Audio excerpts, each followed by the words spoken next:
Doctor Baba Saheb Ambedkar open university.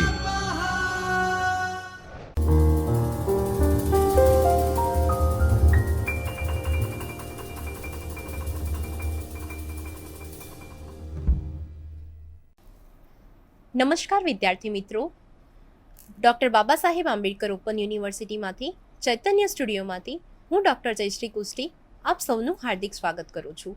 આગળના લેક્ચરમાં આપણે એકાઉન્ટિંગ એન્ડ ફાઇનાન્સ 1માંથી એકમ નંબર 11 નાણાંના સમય મૂલ્યની શરૂઆત કરી હતી. તો આજના લેક્ચરમાં આપણે એના તરફ આગળ વધીશું.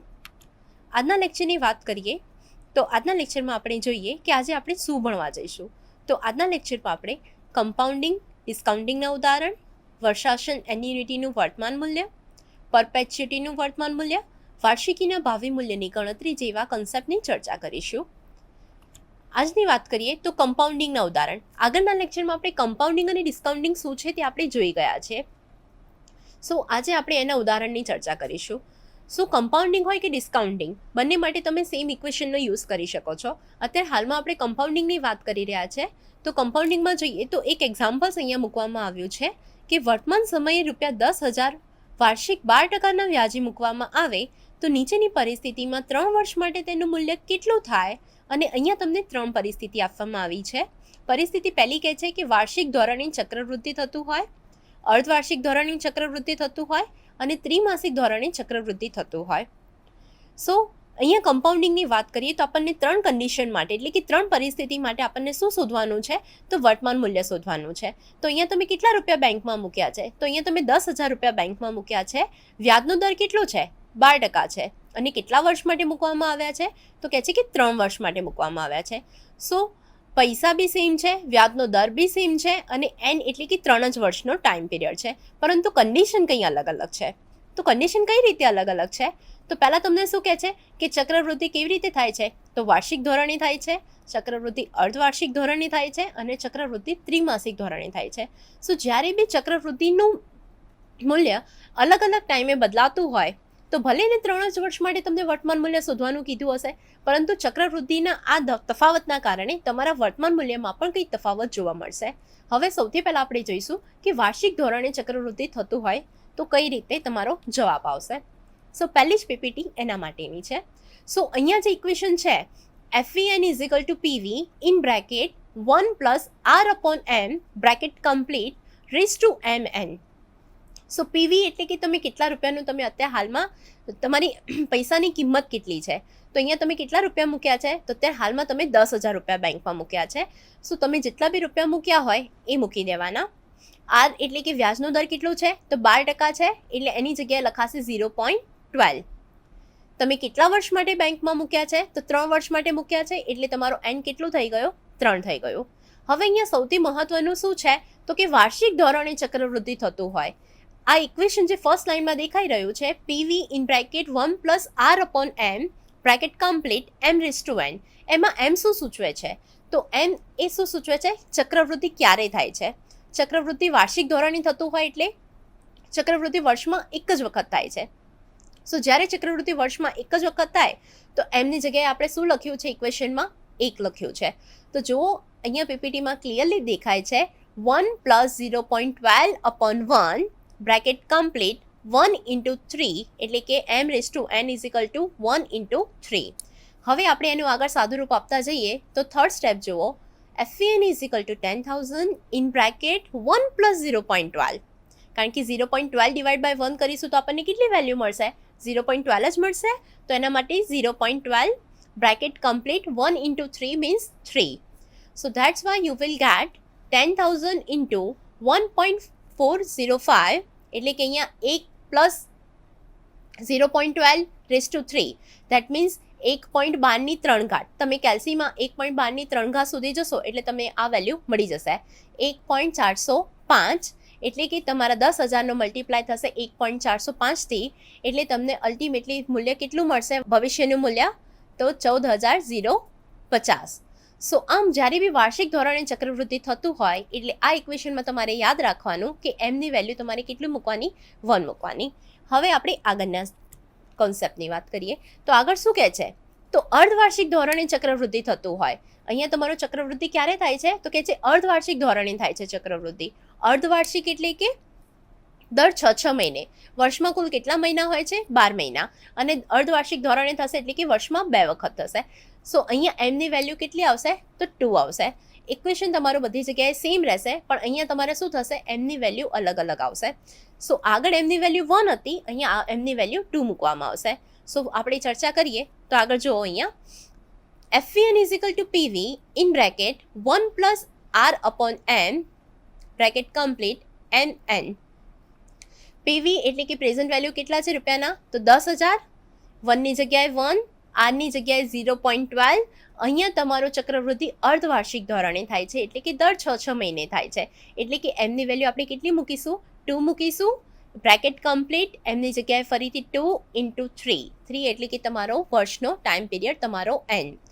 સો નેક્સ્ટ સ્ટેપ જોઈએ તો FVN is equal to 10,000 in bracket 1 plus 0.12 divide by 2 કરો એટલે આપણને કેટલા મળશે તો 0.06. Bracket complete, 2 into 3 means 6.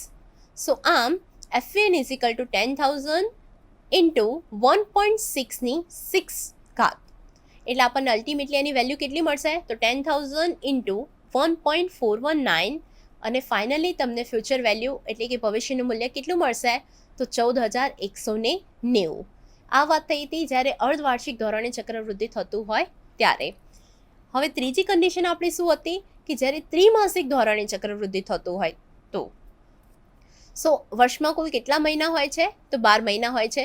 દર 3 મહિને ચક્રવૃદ્ધિ થતું હોય તો કેટલા થશે તો 12/3 એટલે કે એમની વેલ્યુ કેટલી આવી તો એમની વેલ્યુ આવી 4. સો આ ઇક્વેશનમાં હવે એમની જગ્યાએ શું લખવામાં આવશે 4 લખવામાં આવશે. સો નજર કરીએ તો 10,000 ઇન બ્રેકેટ 1 પ્લસ આરનો એટલે કે વ્યાજનો દર કેટલો છે તો 0.12, એમની જગ્યાએ 4 બ્રેકેટ કમ્પ્લીટ 4 ઇન્ટુ 3. તમારો ત્રિમાસિક ધોરણ ચક્રવૃદ્ધિ થાય છે એટલે એમ તમારો 4 અને એન એટલે કે 3. સો આમ 10,000 ઇન બ્રેકેટ 1 પ્લસ 0.03 આપણે 0.12ને 4 સાથે ડિવાઈડ કરીશું તો આપણને શું મળશે તો 0.03. તો 1 પ્લસ 0.03ની 12 ઘાત. સો આમ 10,000 ઇન્ટુ 1.426 આ જે છે તમે કેલ્સી દ્વારા પણ શોધી શકો છો. અને જો તમે કેલ્સી દ્વારા શોધી ના શકતા હોય તો પાછળ તમને બહુ બધા ટેબલ્સ આપવામાં આવ્યા છે. સો ચક્રવૃદ્ધિનું મૂલ્ય તમને ટેબલ એમાંથી મળી જશે. સો આમ ટેબલ એટલે કે કોઠા એ મુજબ 1.03ની 12 ઘાત એટલે કે 1.426 રૂપિયા એટલે તમારું ભવિષ્ય મૂલ્ય કેટલું આવશે તો 14,260. હવે આપણે અહીંયા જોઈએ તો જો તમને શું કીધું હતું 10,000 રૂપિયા તમે વાર્ષિક 12% વ્યાજના ધોરણે બેંક તમે વ્યાજે મૂક્યા છે તો તમને 3 વર્ષ માટે અલગ અલગ કન્ડિશનના મુજબ તમારે શું કરવાનું હતું એનું મૂલ્ય શોધવાનું હતું. તો વાર્ષિક ધોરણે ચક્રવૃદ્ધિ મૂલ્ય કેટલું આવે છે તો 14,050 આવે છે. અર્ધવાર્ષિક ધોરણે 14,190 આવે છે અને પછી ત્રિમાસિક ધોરણે જ્યારે ચક્રવૃદ્ધિ થાય છે તો 14,260 આવે છે.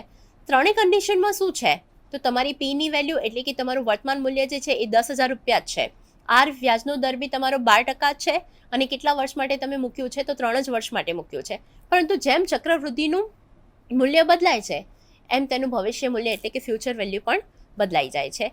જો તમને આ જ એક્ઝામ્પલમાં તમને ડિસ્કાઉન્ટિંગના વટાવના કોઈ એક્ઝામ્પલ આપવામાં આવે તો ઇક્વેશન તો તમારું સેમ રહેશે, પણ અહીંયા ખાલી ચેન્જીસ ક્યાં કરવાના થશે તમારે તો FVN is equal two PV in bracket 1 plus R upon M bracket complete M⁻n લખેલા છે.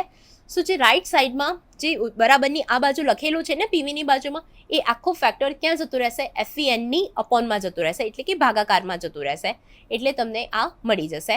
એટલે કે શું મળી જશે તો તમને જ્યારે ડિસ્કાઉન્ટિંગનો કોન્સેપ્ટ યુઝ કરેલો હોય એટલે કે વટાવ મૂલ્ય દ્વારા તમને શું શોધવાનું કીધું હોય ફ્યુચરમાંથી પ્રેઝન્ટમાં આવવાનું કીધું હોય ભવિષ્યમાંથી વર્તમાનમાં આવવાનું કીધું હોય તો બી તમે આ સૂત્રનો ઉપયોગ કરીને આવી રીતે આ સમનો સોલ્યુશન લાવી શકો છો. હવે આપણે આગળ વધીશું વર્ષાસનનું વર્તમાન મૂલ્ય તરફ. વર્ષાસન એટલે કે એન્યુઇટીના વર્તમાન મૂલ્યની તરફ. તો એન્યુઇટી કોને કહીશું તો એન્યુઇટી એટલે કે ભવિષ્યના વર્ષોમાં સરખા સમયાંતરે એક સરખી રકમનો ઉદ્ભવતો રોકડ પ્રવાહ. ફરીથી વાત કરીએ તો એન્યુઇટી કોને કહીશું તો ભવિષ્યના વર્ષોમાં એન્યુનિટી શું કહે છે તો ભવિષ્યના વર્ષોમાં સરખા સમયાંતરે, એટલે અહીંયા સૌથી મહત્વનું શું છે તો સરખા સમયાંતરે અને એક સરખી રકમનો ઉદ્ભવતો રોકડ પ્રવાહ. તો અહીંયા બે કન્ડિશન મહત્વની છે કે સૌથી પહેલાં તો તમારો સરખો સમય હોવો જોઈએ, એટલે કે દરેક તમારો ટાઈમ પીરિયડ છે એ સેમ જ હોવો જોઈએ. અને બીજી બાબત છે કે એક સરખી રકમનો, તમારી રકમ પણ શું હોવી જોઈએ, સેમ જ હોવી જોઈએ. સો આમ એન્યુનિટીની વાત કરીએ તો એમાં સરખા સમયાંતરે અને એક સરખી રકમ મહત્વનો ભાગ ભજવે છે. સો એન્યુનિટી એટલે કે ભવિષ્યના વર્ષોમાં સરખા સમયાંતરે એક સરખી રકમનો ઉદ્ભવતો રોકડ પ્રવાહ. આપણે આને એક એક્ઝામ્પલની મદદથી સમજીએ તો અહીંયા એક ઉદાહરણ આપેલું છે. જો પહેલા, બીજા અને ત્રીજા વર્ષ દરમિયાન દરેક વર્ષના અંતે ₹1000 મળે અને વ્યાજ દર 12% હોય તો તેના વર્તમાન મૂલ્યની ગણતરી કરો. તો અહીંયા તમને શું કન્ડિશન કીધી છે કે પહેલા વર્ષના અંતે, બીજા વર્ષના અંતે અને ત્રીજા વર્ષના અંતે, એટલે કે દરેક વર્ષના અંતે તમને કેટલા રૂપિયા મળશે તો ₹1000 મળશે. વ્યાજનો દર કેટલો છે 12% છે.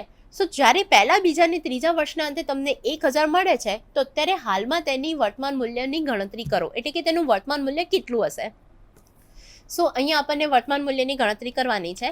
તો આ એક આપણે વર્ષાસન એન્યુનિટીનું વર્તમાન મૂલ્ય જોઈએ તો વર્ષ કરીને તમને શું આપેલું છે 0, 1, 2, 3. તમને પહેલા વર્ષના અંતે ₹1000 મળે છે તો પહેલા વર્ષના અંતે 1000 લખેલા છે, બીજા વર્ષના અંતે ₹1000 મળે છે તો બીજા વર્ષના અંતે 1000 લખેલા છે, અને ત્રીજા વર્ષના અંતે ₹1000 મળે છે તો તેના ₹1000 લખેલા છે.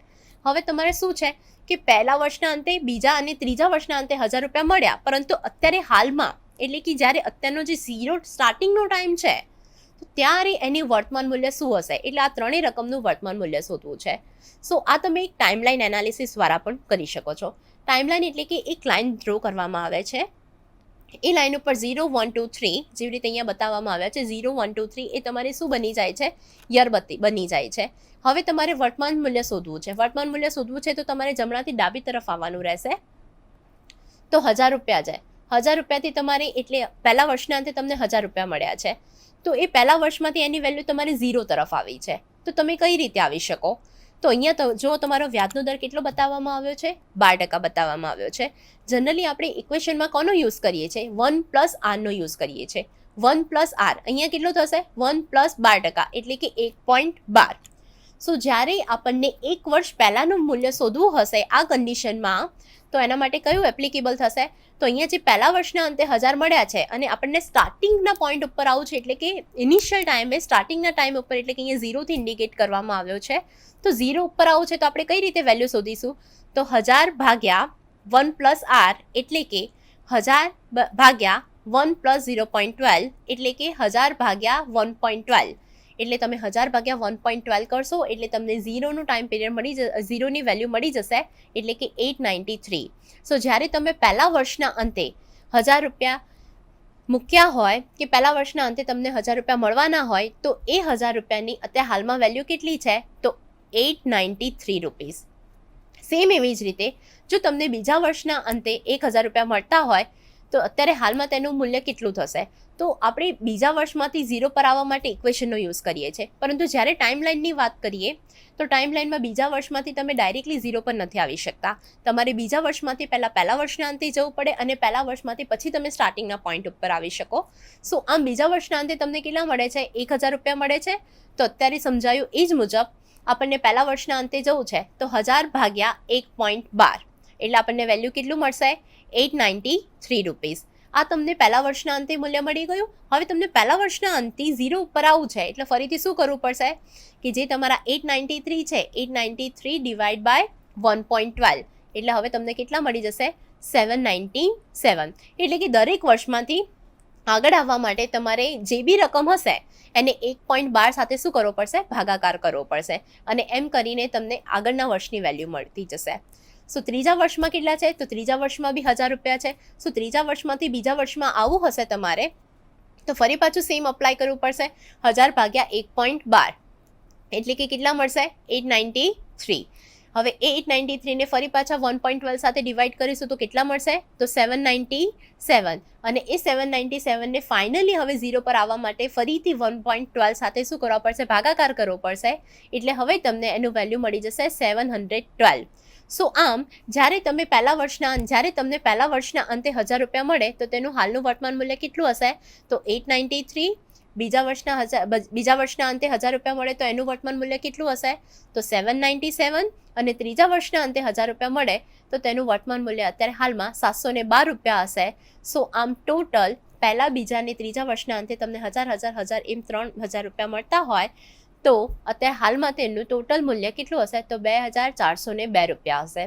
આ 2,402 આવી રીતે તમે ટાઈમલાઈન દ્વારા બી શોધી શકો છો. અધરવાઇઝ તમે વટાવ કોઠા ડી મુજબ ડાયરેક્ટલી 12%નું 3 વર્ષનું પરિબળ મૂલ્યને લઈને પણ કરી શકો છો. સો કોઠા ડી મુજબ 12%નું 3 વર્ષનું પરિબળ મૂલ્ય કેટલું છે? તો 2.402, એટલે કે 1000 ગુણ્યા 2.402 એટલે કે 2,402 રૂપિયા.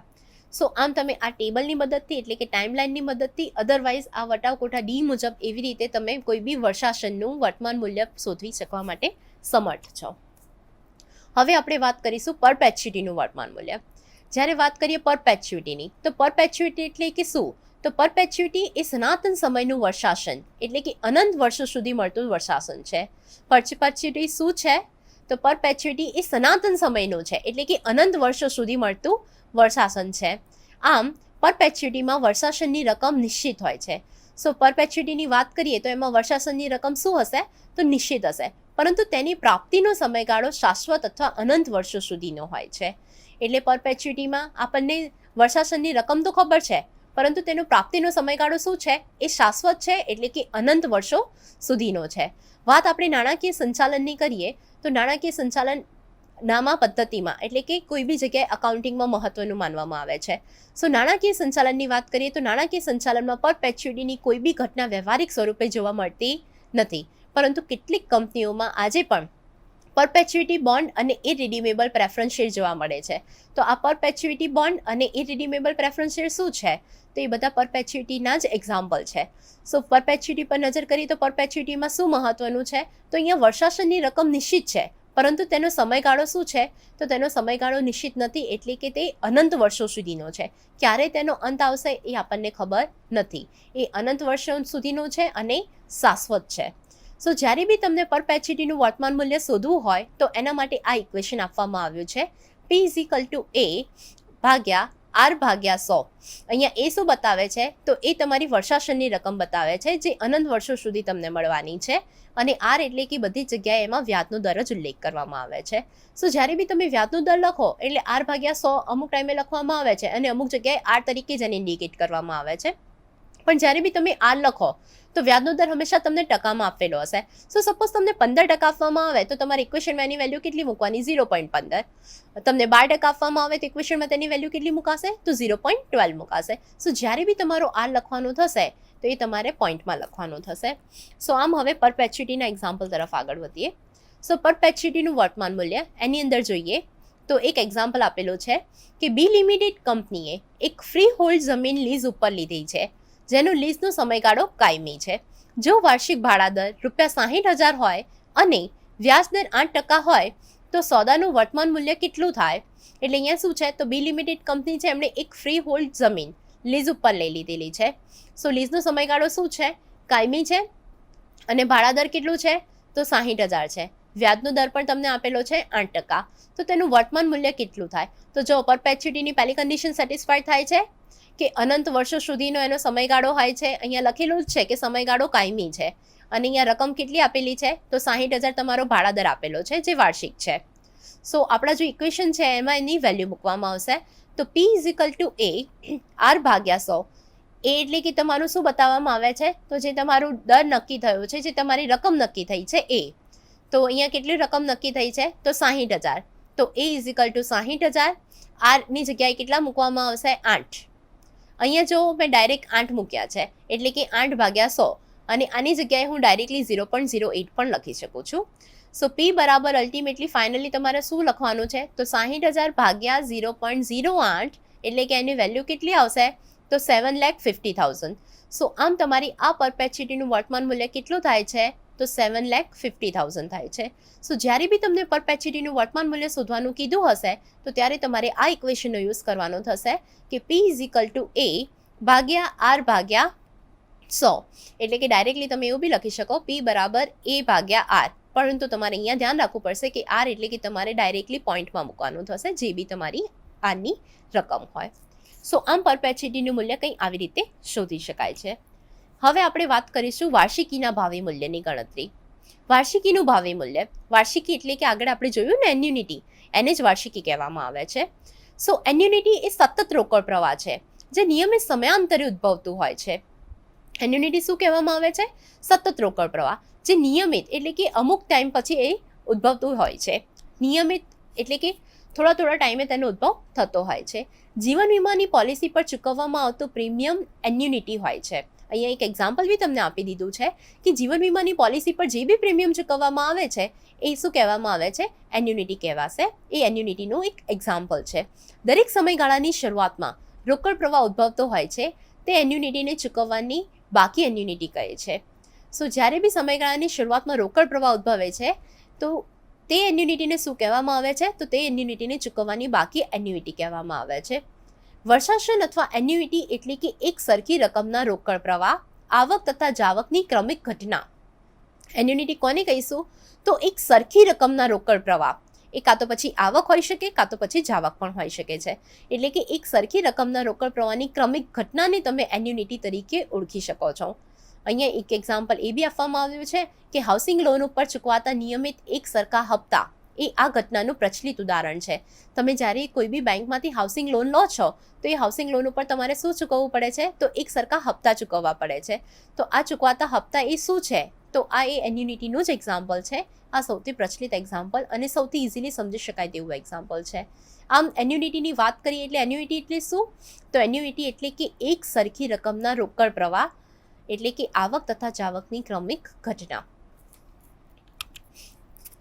હવે એક એન્યુનિટીને જેવી રીતે આપણે એન્યુનિટીના વર્તમાન મૂલ્યની ટાઈમલાઈન દ્વારા સમજ્યા હતા એવી રીતે અહીંયા વાર્ષિકી એટલે કે એન્યુનિટીના ભાવિ મૂલ્યની ગણતરી કરીએ તો અહીંયા બી એક ટાઈમલાઈન જેવો જ એક્ઝામ્પલ આપેલો છે કે એક રોકાણકાર દર વર્ષના અંતે ₹1000 3 વર્ષ સુધી રોકે છે.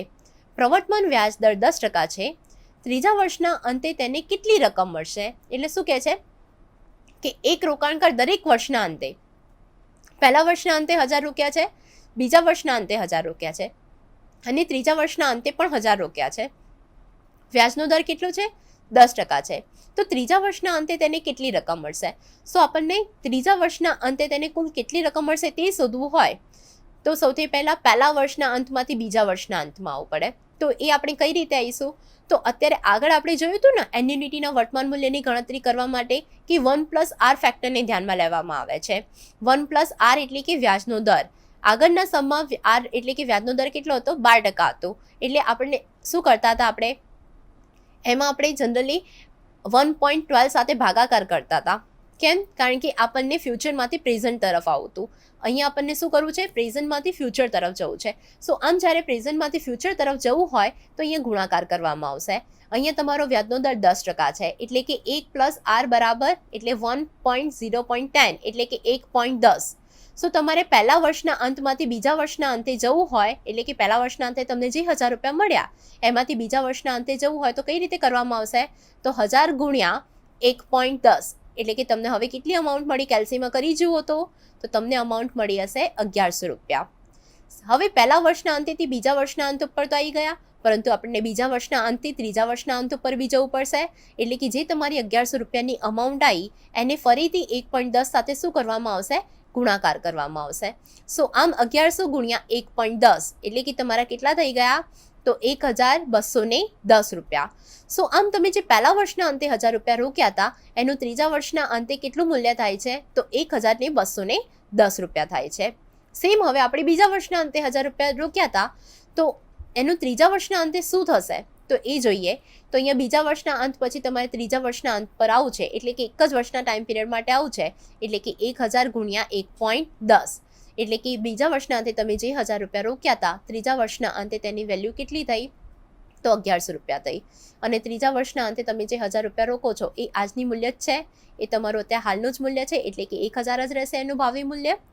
સો આમ જ્યારે રોકાણકાર દર વર્ષના અંતે ₹1000 રોકે છે 3 વર્ષ સુધી તો ત્રીજા વર્ષના અંતે તો સેમ જ અમાઉન્ટ રહેશે ₹1000. બીજા વર્ષમાંથી ત્રીજા વર્ષની અમાઉન્ટ કેટલી થઈ ગઈ? ₹1100. અને પહેલા વર્ષના અંતે જે ₹1000 રોકવામાં આવ્યા હતા ત્રીજા વર્ષે એની વેલ્યુ કંઈક 1210 થઈ. સો આમ ટોટલ દરેક વર્ષના અંતે 1,000 રૂપિયા 3 વર્ષ સુધી રોકવામાં આવે, વ્યાજનો દર 10% હોય તો 3 વર્ષના અંતે તેને કુલ 3,310 રૂપિયા મળે. આ જ એક્ઝામ્પલ શું કર્યું છે આપણે આગળ ડિસ્કશન કર્યું છે, પણ એમાં શું હતું, એન્યુનિટીનું વર્તમાન મૂલ્ય હતું, અહીંયા વાર્ષિકી એટલે કે એન્યુનિટીનું ભાવિ મૂલ્ય છે. સો ભાવિ મૂલ્ય માટે તમારો એરો ડાબી બાજુથી જમણી બાજુ આવે છે, જ્યારે તમારે વર્તમાન મૂલ્ય શોધવું હોય તો જમણી બાજુથી ડાબી બાજુ જવું પડે છે.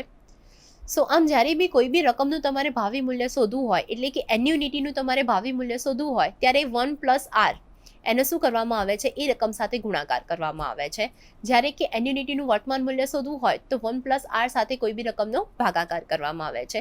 આ ઇઝીએસ્ટ વે છે કે જેના દ્વારા તમે કોઈ બી રકમનું ભાવિ મૂલ્ય કાં તો વર્તમાન મૂલ્ય શોધી શકો છો. વાર્ષિકીના ભાવિ મૂલ્યની વાત કરીએ. હવે વાર્ષિકીના ભાવિ મૂલ્યની વાત કરીએ તો એના માટે આ એક ઇક્વેશન પણ આપવામાં આવ્યો છે.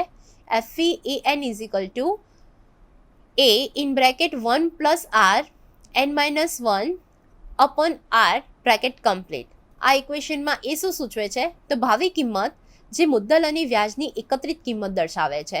આપણને બધાને ખબર છે અહીંયા શું કરવામાં આવે છે, ચક્રવૃદ્ધિ કરવામાં આવે છે તો એ વખતે શું છે, મુદ્દલ અને વ્યાજની એકત્રિત કિંમત બંનેનો સરવાળો કરી દેવામાં આવે છે.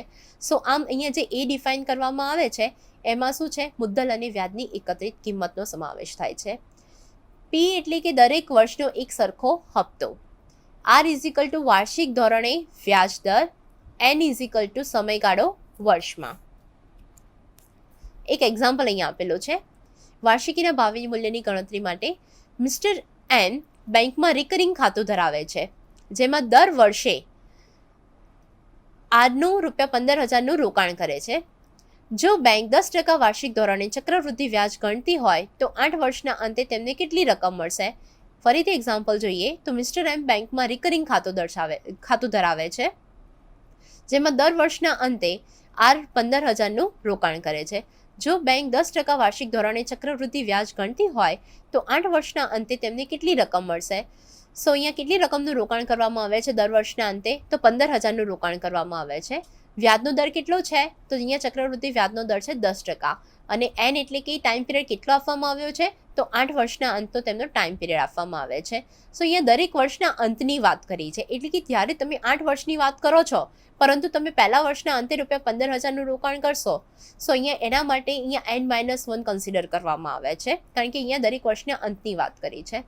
સો A = P in bracket 1+r raised to n-1 upon r bracket complete.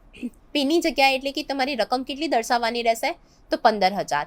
R એટલે કે વ્યાજનો દર કેટલો છે તો 0.10, એનની જગ્યાએ 8 લખવામાં આવશે. સો આમ ટોટલ તમને કેટલા રૂપિયા મળશે તો 1,71,540 રૂપિયા.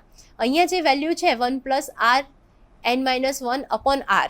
સો અહીંયા તમે શું કરશો તો કોઠા બીની મદદ લેવામાં આવશે. કોઠા બીની મદદથી તમે વાર્ષિકીના ભાવિ મૂલ્યનું ફેક્ટર જાણી શકો છો, એનું પરિબળ જાણી શકો છો. સો આમ તેની વેલ્યુ કેટલી થાય છે આ એક્ઝામ્પલમાં તો 11.436. સો 15,000 ગુણ્યા 11.436 એટલે કે અલ્ટિમેટલી તમને 8 વર્ષના અંતે કેટલી રકમ મળશે તો 1,71,540 રૂપિયા. હવે આપણે એક વધારાનું એક્ઝામ્પલ લઈશું. સો કોઈ એક રકમ 2 વર્ષના અંતે વાર્ષિક ચક્રવૃદ્ધિ કયા વ્યાજના દરે રોકતા 2.25 ગણી થાય. અહીંયા તમને રકમ આપવામાં નથી આવી, તમને શું કીધું છે કે કોઈ રકમ છે, ટાઈમ પિરિયડ આપી દીધો છે, એન્ડ કેટલો આપેલો છે તો 2 વર્ષનો આપી દીધેલો છે. વાર્ષિક ચક્રવૃદ્ધિ કયા વ્યાજના દરે રોકતા તમારે ચક્રવૃદ્ધિ વ્યાજનો દર જાણવાનો છે કે જેનાથી કોઈ રકમ 2.25 ગણી થઈ જશે. તો જે અહીંયા આપણું ઇક્વેશન છે એ જ ઇક્વેશન મૂકીશું. A = P 1+r⁴n. એ એટલે કે તમારી ફ્યુચર વેલ્યુ કેટલી થાય છે તો કોઈ એક રકમની 2.25 ગણી થાય છે, એટલે 2.25 તમારો ફ્યુચર વેલ્યુ થઈ ગઈ. સો એની જગ્યાએ 2.25 મૂકવામાં આવે છે.